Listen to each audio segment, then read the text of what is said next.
샬롬, 기준을 다시 세우다 마태복음에 오신 여러분들을 한 분 한 분 사랑하고 축복합니다. 오늘 드디어 세 번째 시간으로 오늘 제목은 복음은 더 낮은 곳으로 흐릅니다 입니다. 마태복음에서 18장까지 이어오면서 십자가를 지실 때가 다가올수록 예수님은 무리보다 제자와 더 많은 시간을 보냅니다. 성경을 보면서 예수님이 사역하시는 모습과 모델이 오히려 지금 같은 시대에 우리에게 더 필요하고 강조되어야 합니다.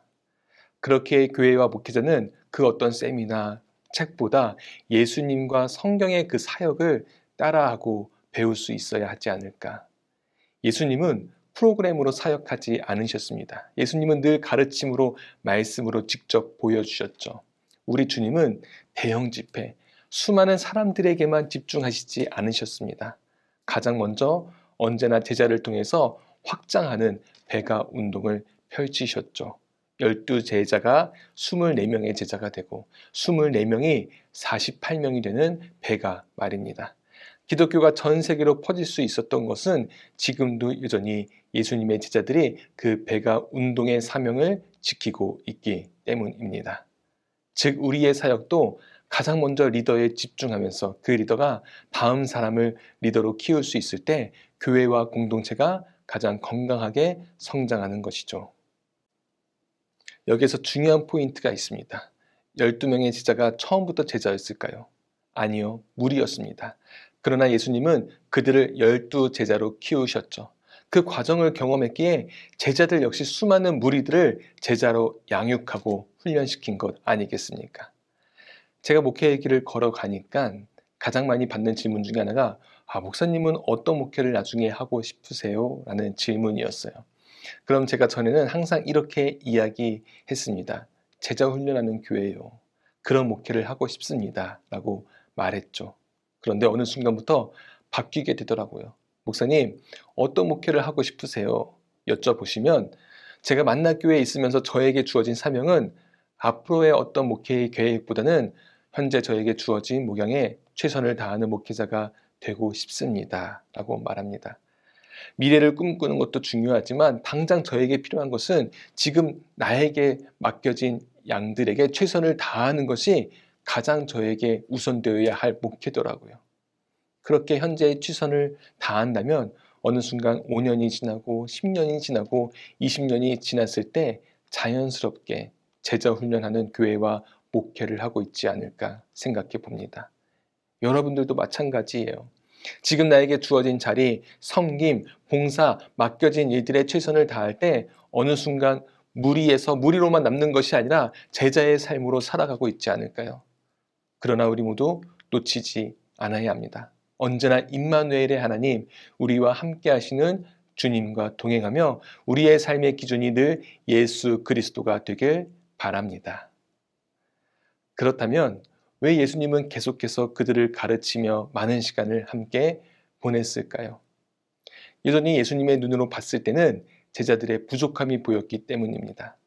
그래서 예수님은 끊임없이 가르치면서 인내하고 기다리고 용서하고 사랑하기를 반복하셨습니다. 인내하고 기다리고 용서하고 사랑하고. 예수님이 부활 후에 승천하실 때까지, 아니 우리의 심령에 성령으로 찾아오시면서 끝까지 사명을 감당하시면서 제자들을 향한 사랑을 포기하지 않으셨습니다. 그것이 바로 예수님 사역 모델의 가장 중요한 핵심 키입니다. 사랑으로 끝까지 포기하지 않는 것. 어떻게 인내하고 기다리고 용서가 가능할까요? 시작과 결론, 처음과 마지막이 늘 사랑이기 때문입니다. 우리도 그 사랑을 만나고 배우고 경험하고 반복하기를 축복합니다. 지난 시간 우리는 마태복음에서 천국복음이 중요하다고 말씀드렸고 그 천국복음을 위해서는 말씀의 씨앗이 내 마음의 밭에 들어오도록 나의 마음을 활짝 열어야 한다고 지난 시간 말씀드렸습니다. 그렇다면 오늘은 천국복음에 사는 천국 백성의 자격은 무엇일까요? 18장 1절을 통해 살펴보겠습니다. 1절입니다. 그때 제자들이 예수께 나와 이르되 천국에서는 누가 크니이까? 제자들의 관심이 어디에 있나요? 크고 작음이 아니라 이미 이들은 다 크다고 생각하는데 그 중에서도 누가 더 큽니까? 라는 질문입니다. 예수님 앞에서 제자들이 유치하게도 서열과 계급 싸움을 하고 있는 겁니다. 그들이 생각하는 천국은 서열이 있다고 말합니다. 그곳에서의 높고 낮음이 있다고 정의를 내립니다. 여기에서 중요한 포인트가 있는데 1절을 보면 이렇게 시작합니다. 그때가 언제일까요? 16장부터 예수님이 십자가 순환을 3번 예고하십니다. 그러면서 갑자기 분위기가 전환되죠. 왜냐하면 제자들은 예수님이 자기 민족을 구원할 메시아로 그의 왕국을 세울 것이라고 여기고 따랐는데 갑자기 자기가 십자가에서 죽을 것이라고 말하니 당연히 충격이 되죠. 제자들은 그 분위기, 기대와 흥분이었는데 긴장과 불안, 슬픔과 두려움으로 바뀌게 되는 과정을 맞이하게 됩니다. 동시에 예수님의 사역도 조금씩 전환되죠. 예루살렘으로 점점 향하면서 기적과 가르침 중심에서 고난과 십자가의 길로 전환됩니다. 그러면서 18장 1절 그때의 바로 직전에 17장에 두 번째 순환을 예고하십니다. 22절입니다. 갈릴리에 모일 때에 예수께서 제자들에게 이르시되 인자가 장차 사람들의 손에 넘겨져 죽임을 당하고 제3일에 살아나리라 하시니 제자들이 매우 근심하더라. 세 번째 순환 예고도 동일합니다. 20장 18절과 19절입니다. 말씀을 보면 누가 그랬는지, 그리고 내가 어떤 고통과 고난을 받게 될지, 그리고 언제 살아날지 더 구체적으로 자세히 말씀하셨습니다. 이렇게까지 3번이나 자세히 설명해 주셨는데 그 다음 구절에 어떻게 반응했을까요? 그때의 세베대의 아들의 어머니가 그 아들들을 데리고 예수께 와서 절하며 무엇을 구하니 예수께서 이르시되 무엇을 원하느냐 이르되 나의 이 두 아들을 주의 나라에서 하나는 주의 우편에 하나는 주의 좌편에 앉게 명하소서. 이제는 제자들뿐만 아니라 엄마까지도 가족까지 다 동원하면서 우리 아들 자리 좀 잘 봐달라고 청탁을 합니다. 여러분, 진짜 믿음이 무엇일까요? 오늘 말씀을 묵상하면서 진짜 믿음에 대해서 다시 생각해 봅니다. 왜냐하면 예수님이 말하는 믿음과 제자들이 원하는 믿음이 조금이라도 비슷하면 괜찮은데 너무 반대편에 서 있기 때문입니다. 얼마나 무섭습니까? 같이 함께 살면서 많은 것들을 함께 이루어 왔는데도 불구하고 서로의 방향이 다르다는 사실이. 저는 복음이 능력임을 믿습니다.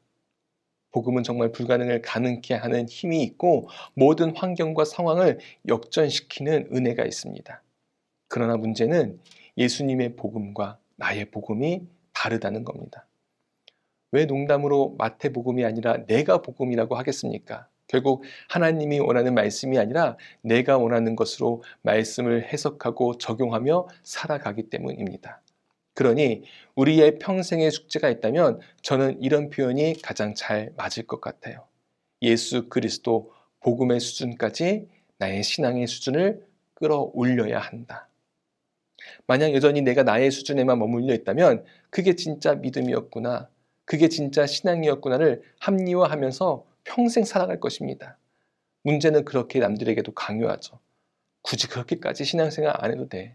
굳이 그렇게까지 양보할 필요 없어. 오늘 이 시간 너무나도 딱딱하게 굳어진 나의 신앙이 있다면 다시 하나님의 말씀으로 예수 그리스도의 복음의 수준까지 올라가게 하여 주시옵소서.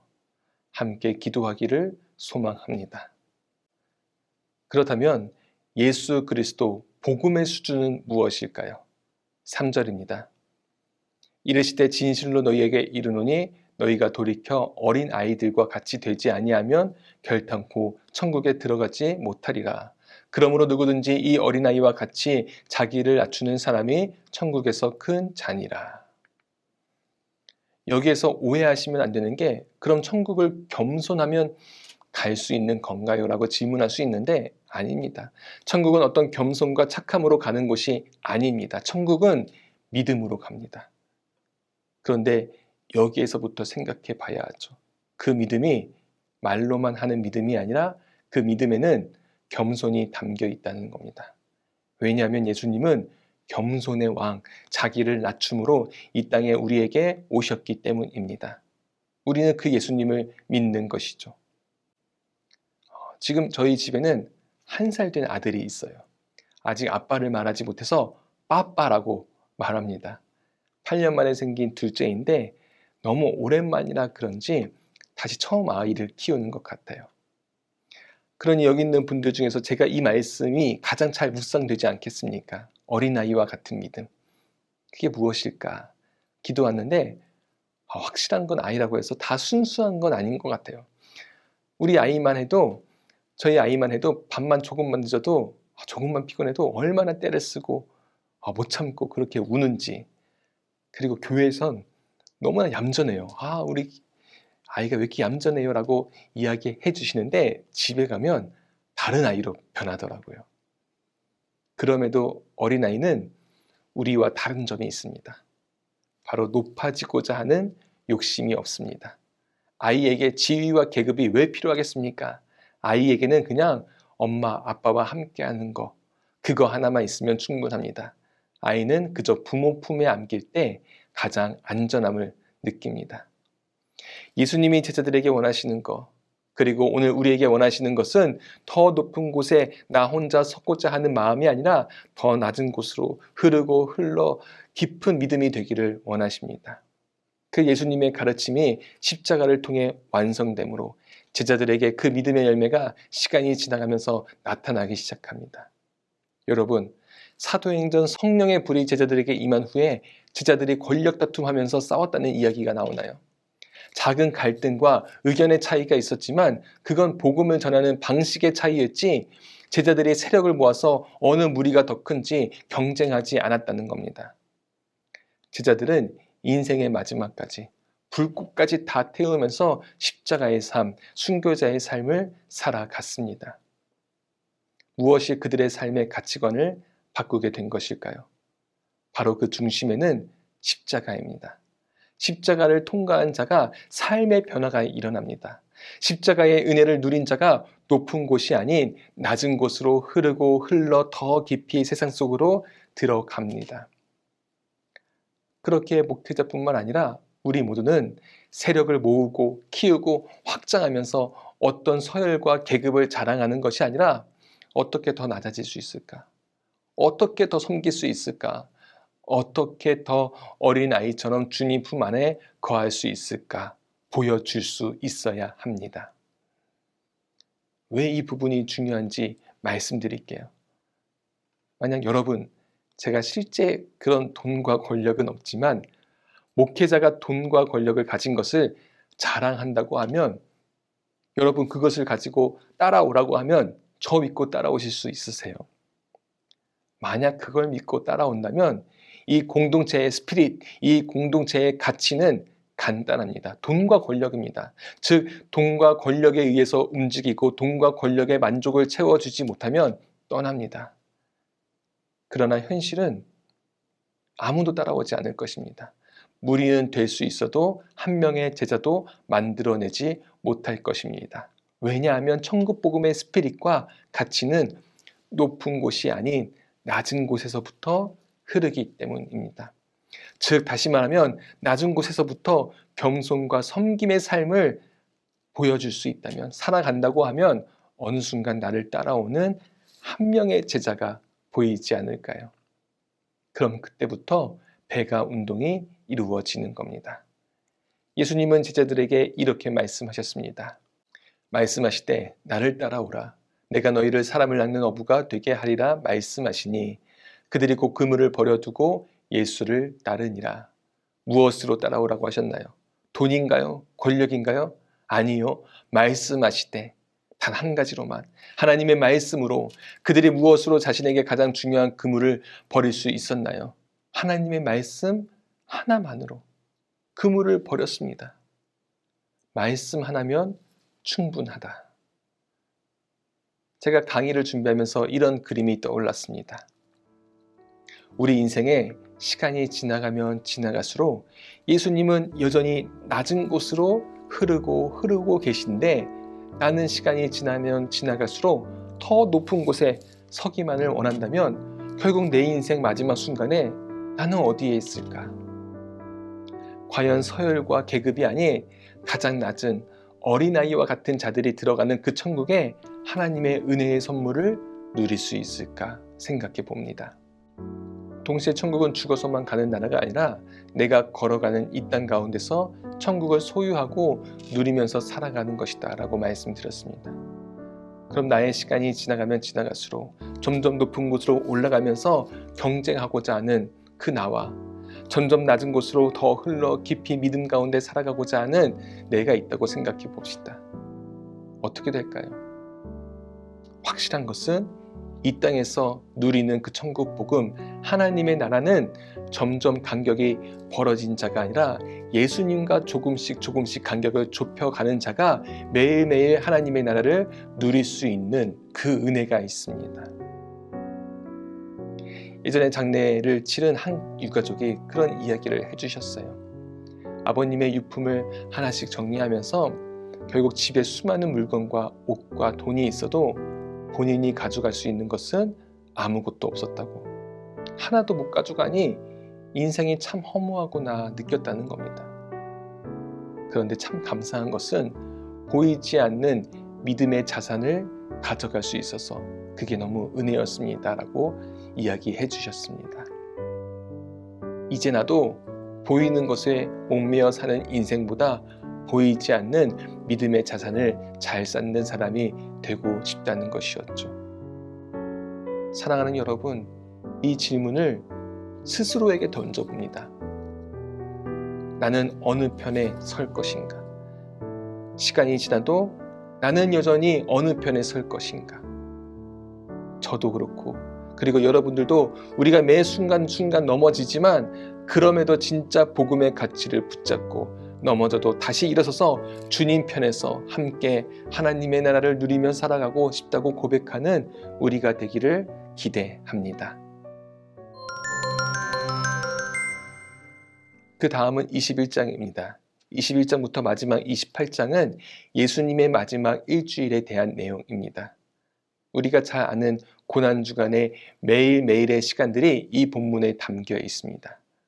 그 중에 21장은 가장 첫 번째로 예루살렘 입성으로 마지막 일주일의 첫날 종려주일이라고도 말합니다. 예수님의 예루살렘 입성 역시 높아지고 성공하고 자랑하기 위해서가 아니라 고난과 죽음을 맞이하러 가시는 길이죠. 지금까지 예수님의 모든 사역과 가르침, 천국 복음은 예루살렘 입성을 통해서 드디어 하나로 좁혀집니다. 온 인류의 죄를 대신하여 죽기 위해 가는 십자가의 길. 여기에서 중요한 포인트는 죽음을 위한 입성이지만 그가 바로 온 인류를 구원할 우리의 왕 예수 그리스도라는 사실입니다. 그 왕의 대관식이 예루살렘 입성을 통해서 드디어 시작되죠. 그런데 본문을 보면 참 신기한 부분이 그 대관식을 누가 준비합니까?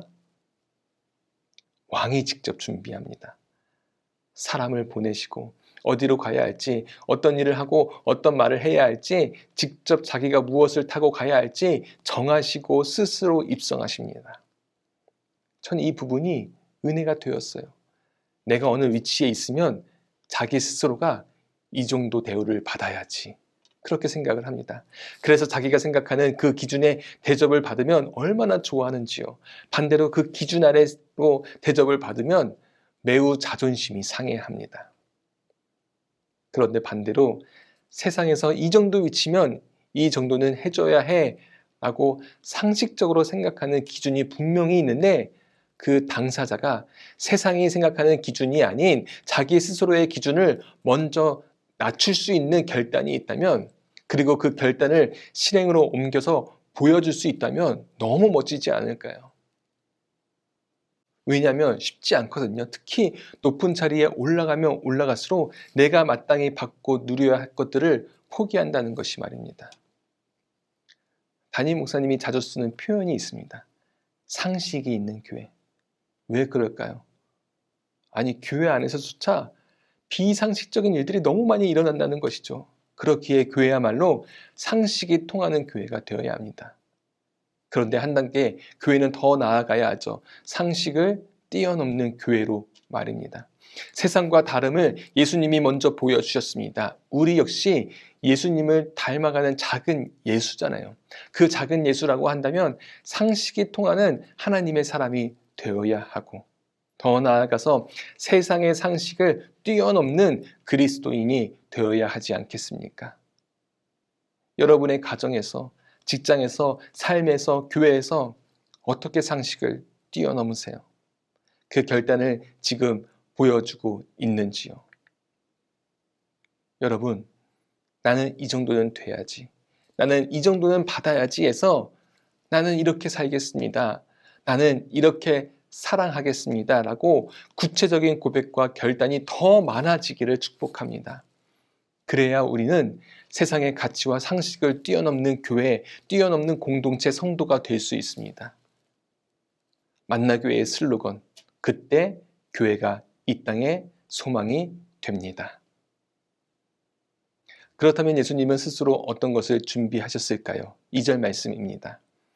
이르시되 너희는 맞은편 마을로 가라. 그리하면 곧 매인 나귀와 나귀 새끼가 함께 있는 것을 보리니 풀어 내게로 끌고 오라. 예수님은 왕의 품격을 위해 명마를, 아니 지금 같은 시대라면 세단을 그의 앞에 이미 대기를 해놔야 하지 않겠습니까? 그런데 예수님이 나귀를 스스로 직접 준비하시는데 이 나귀가 어떤 나귀인지 마가복음에서 더 구체적으로 설명하고 있습니다. 이르시되 너희는 맞은편 마을로 가라. 그리로 들어가면 곧 아직 아무도 타보지 않은 나귀 새끼가 매여 있는 것을 보리니 풀어 끌고 오라. 아무도 타보지 않은 순수하고 순결한 새끼 나귀입니다. 예수님은 평화와 순결, 겸손을 상징하는 나귀를 타시고 수많은 사람들 앞에 지나가십니다. 여러분, 겸손은 생각으로 말로 하는 것이 아닙니다. 겸손은 행하는 것이에요. 누가 시켜서 하는 것이 아닙니다. 겸손은 스스로 직접 하는 겁니다. 겸손은 누군가에게 보이기 위해 하는 것이 아닙니다. 겸손은 습관입니다. 마지막으로 겸손은 척하는 것이 아니라 겸손은 진심, 진정성이 있어야 합니다. 그게 바로 예수님께 자연스럽게 나타났습니다. 한번 상상을 해보세요. 예수님이 군중들 사이로 나귀를 타고 지나가실 때 어떤 표정과 마음을 가지고 그 길을 지나가셨을까요? 그리고 동시에 만약 여러분들이 거기에서 가장 볼품없는 나귀를 타고 지나간다면 어떠실 것 같으세요? 우리 예수님 좋은 말을 준비해 주지 않아서, 크고 좋은 세단을 준비하지 않고 가장 볼품없는 나귀를 타고 가라고 하니 대접받지 못하는 그 억울함, 아니면 화를 내면서 지나가셨을까요? 아니면 옆에 있는 호산나 다윗의 자손이여 찬송합니다라고 자기를 높이는 그 수많은 군중들의 민망해서 얼굴을 쳐다보지도 못하고 부끄러워하시면서 그 길을 지나가셨을까요? 누가복음에서 그 길을 어떻게 지나가셨는지 기록하고 있습니다. 예수께서 예루살렘 가까이에 오셔서 그 도성을 보시고 우시었다. 예수님은 나를 왜 이런 대우를 해줬냐고 억울해하면서 화를 내거나 사람들 보기에 속된 말로 쪽팔리고 부끄럽다고 하시면서 그 자리를 피하는 것이 아니라 그 자리를 하나하나 지나가면서, 그리고 이스라엘 백성들과 예루살렘을 보시면서 눈물만 흘리실 분이었습니다. 누군가에게 보이기 위한 겸손한 척이 아니라 진짜 겸손, 그 겸손의 진심, 진정성을 나타내셨습니다. 여러분, 만약 제가 겸손한 척, 착한 척 하면 티가 날까요? 안 날까요? 날 수도 있고 안 날 수도 있죠. 그러나 더 가까운 사람일수록 드러날 수밖에 없습니다.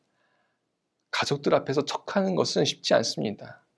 그럼에도 내가 편히 쉬어야 할 공간에서, 내가 이렇게 풀어져야 할 공간에서도 척하는 삶을 살아간다고 한다면 얼마나 그 인생 피곤하겠습니까? 그런데 참 많은 사람들이 진짜 삶이 아니라 척하는 삶의 습관을 들이고자 합니다. 그게 편하고 쉬운 길이기 때문입니다. 그러나 결국 그 모모하는 척은 위기의 순간에, 아무도 없는 혼자 있을 때 드러나게 되어 있습니다. 우리 꼭 기억합시다.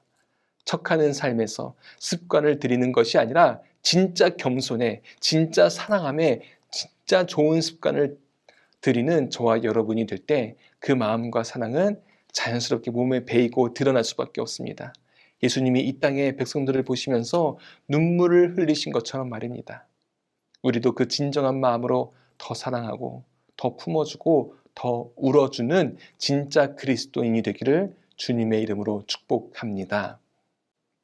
오늘 한 가지 더 살펴보면 예수님과 함께한 마지막 일주일은 철저한 주님의 계획 가운데 있는데 그 일을 위해 예비된 자들이 있었습니다. 3절의 말씀을 함께 읽겠습니다. 만일 누가 무슨 말을 하거든 주가 쓰시겠다 하라. 그리하면 즉시 보내리라 하시니. 이 상황을 생각해 보면 갑자기 뜬금없이 어떤 예수라는 사람이 내가 귀하게 키운 한 번도 타보지 못한 나귀를 너무나도 귀중한 재산 아니겠습니까? 그런데 모르는 그 어떤 미친 사람이 가져가겠다는 겁니다. 말도 안 되죠. 그런데 말씀을 보면 무슨 말을 하거든 주가 쓰시겠다라고 하면 그 사람이 고민하지도 않고 즉시 보내줄 거야 라는 확신을 가지고 우리 주님이 말씀하십니다. 무엇인가요? 예수님은 이미 한 사람을 선택하셨습니다. 하나님이 준비한 사람이 있었던 것입니다. 그래서 주님이 쓰시겠다고 하실 때에 기쁨으로 즉시 하나님이 하시는 일에 보낸 것입니다. 지금 당장 오늘 주님께서 여러분에게 찾아오셔서 내가 너를 쓰겠다라고 말씀하시면 여러분은 준비가 되어 있으신가요? 예, 주님, 준비되어 있습니다. 당장 저를 통해 일하여 주시옵소서라고 당당하게 말씀하실 수 있으세요? 저도 언젠가는 나중에 목회의 또 현장으로 나갈 때가 있겠죠. 그럼 매일 새벽마다 매주 수요일, 금요일, 주일 설교를 또 하면서 신방과 목양을 하면서 많은 일들을 감당해야 하는데 과연 내가 준비된 자인가라는 질문을 자주 하고 또 여전히 부족함을 느낍니다. 그런데 진짜 그럼 준비된 자가 과연 어떤 자일까요? 대단한 학위가 있고 좋은 스펙이 있는 자, 많은 훈련 코스, 자격증을 취득한 자가 재정적으로, 상황적으로 뒷받침할 수 있는 자가 과연 준비된 자일까요? 그럼 제가 지금 40인데 50, 60, 70이 되어도 절대로 준비할 수 없을 것 같아요. 결국 하나님 앞에서 준비된 자는 실력이 아니라 바로 즉시 순종할 수 있는 자를 하나님은 사용하십니다. 오늘 본문에서도 주님이 필요하다고 하시니 나귀의 주인이 고민하지 않고 지체하지 않고 즉시 보내지 않았습니까? 그것이 바로 순종입니다. 다시 말하면 하나님이 쓰시는 사람은 순종하는 자를 사용하십니다. 왜 순종이 중요할까요? 순종하지 않으면 계산합니다. 내가 얻어야 할 것과 내가 손해보는 것을 정확히 따지면서 이것저것 따지면서 이해 타산이 맞아야 따르고 딱 봤을 때 사이즈가 나오지 않으면 슬쩍 발을 빼는 것이죠. 그런 사람들의 특징이 있어요. 변명을 너무 잘합니다. 제가 아직은 바빴어요. 제가 아직은 부족했어요. 제가 조금 더 여유가 생기면 할 수 있을 때 그때 할 수 있을 것 같아요. 수많은 이유를 찾아가면서 그 상황을 벗어나려고 하죠. 그러나 순종은 명확합니다. 단순합니다. 즉시 지체하지 않고 주님 말씀하시면 한마디에 예스 합니다. 나의 이익보다 하나님의 일하심을, 나의 계획과 계산보다 하나님의 계획과 역사하심을 확신하기 때문입니다. 앞으로 더욱 그 순종의 결단이 훈련되어지기를, 더 나아가서 습관이 되어서 주님이 나를 쓰시고자 할 때 즉시 순종할 수 있는 저와 여러분이 되기를 주님의 이름으로 기도합니다. 강의를 마무리하겠습니다. 오늘 말씀을 통해 주시는 찬양입니다. 신실하게, 진실하게, 거룩하게 살게 하소서. 이 찬양이 묵상되면서 그렇지, 우리 하나님은 실력이 좋은 사람을 사용하시는 것이 아니라 신실하게, 진실하게, 거룩하게 살려고 하는 자를 사용하시지. 그때 주님이 저에게 이렇게 말씀하시는 거예요. 그런데 내가 쓸 사람이 없구나. 가장 필요할 때, 위기의 순간에 당장 실전에 투입되어야 하는 그 순간에 지금 내가 당장 쓸 사람이 없구나 라고 저에게 말씀해 주시는 겁니다. 그러면서 딱 드는 생각이 내가 지금 직무유기를 하고 있구나. 우리 주님이 쓰시고자 할 때, 우리 주님이 필요하다고 말씀하실 때 나를 비롯해서 준비된 사람을 함께 세워나가야 하는데 내가 그러지 못했구나. 신실하게, 진실하게, 거룩하게 살고자 하는 그런 사람들 말입니다. 사랑하는 여러분, 아마 강의를 듣는 분들 모두가 신앙의 연수가 다 다를 거예요. 그러나 우리가 지금까지 신앙생활하면서 내가 그동안 얼마나 준비가 돼 있었는가? 주님이 바로 부르시면 순종할 수 있는 하나님의 사람이 되었는가? 더 나아가서 내 주변에 신실하게, 진실하게, 거룩하게 살고자 하는 그런 하나님의 사람이 있는지, 나아가서 그동안 나는 그런 준비된 사람을 세우고 있었는지 돌아보면서 다시 고백하고 기도하고 결단하는 시간이 되기를 주님의 이름으로 간절히 소망하고 축복합니다. 오늘 말씀을 기억하면서 그렇게 살고 싶습니다. 또 그렇게 누군가를 세우고 싶습니다. 한 주간 결단하면서 또 나아갈 수 있는 여러분들이 되기를 기대합니다. 그 마음으로 또 한 주간 살아가고 다음 주에 뵙겠습니다. 감사합니다.